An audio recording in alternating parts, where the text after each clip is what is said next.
Hi, this is Mr. Mellor. This is a quick demo video of electromagnetic induction.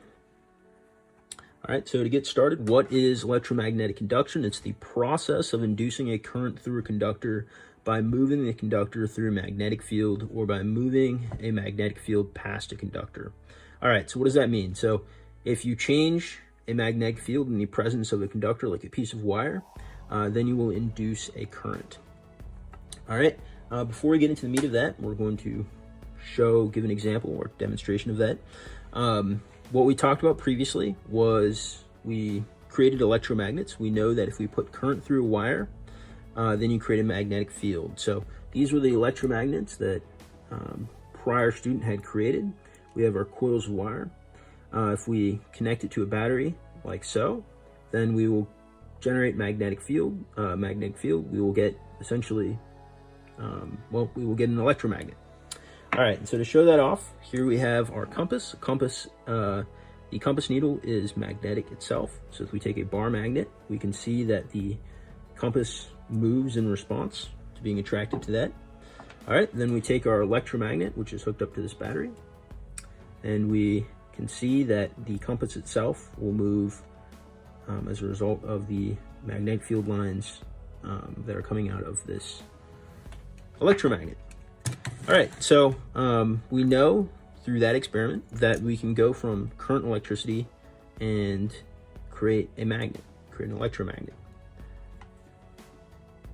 All right, so that was an amazing discovery in the field of electricity and magnetism. And in the 1800s, it led the scientist Michael Faraday to wonder if he could do the opposite. So could he go from a magnetic field to creating the flow of electrons to creating current?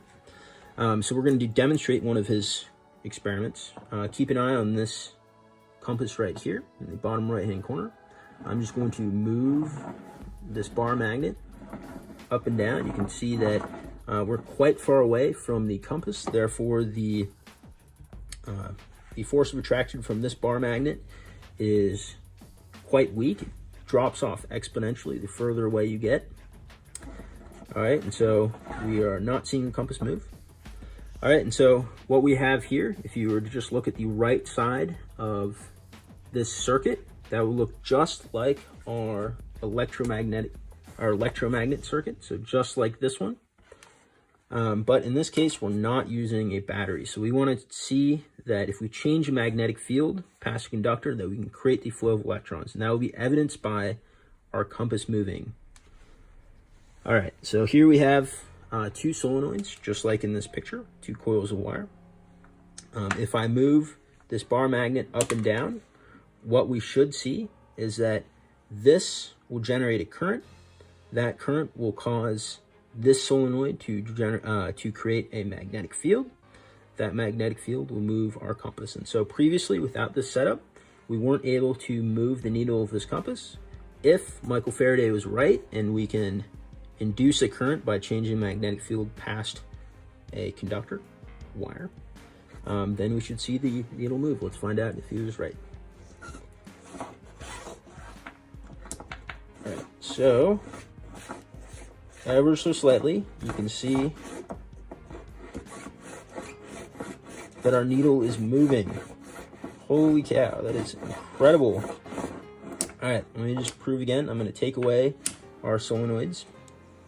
I'm going to put our bar magnet back over here. Move it back and forth just like I did. No movement. Whoa. All right, so Faraday was correct. Just by moving a magnet past a conductor, we can induce electricity. Whoa.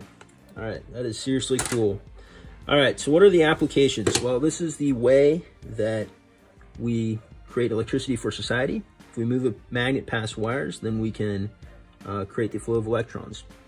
Typically, the way that we do this in large power plants is we have some sort of heating element that heats water, that produces steam.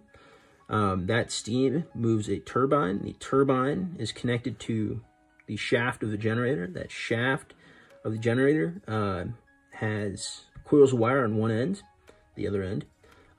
As the shaft rotates, it moves those coils of wire past permanent magnets on the outside, and the result, the coils of wire experience a changing magnetic field, and we get electricity flowing.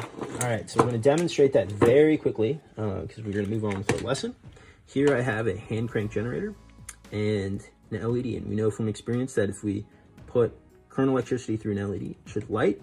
Going to turn the shaft. The shaft is connected to a coil of wire. On the outside of our shaft, we have permanent magnets. All right, and so by rotating the shaft, I'm going to rotate wires past magnets. The conductor, the wire, will experience a changing magnetic field, and we will get, we will induce an electric current. All right, and so we see that our LED is lighting. That is good news. All right, next up, we're going to talk about how we can see which direction the current is going to flow. We'll talk about the right-hand rule. We'll also do some calculations of electromagnetic force. We'll see how the magnitude of the magnetic field, as well as the direction of motion of the conductor, affect the voltages created. All right.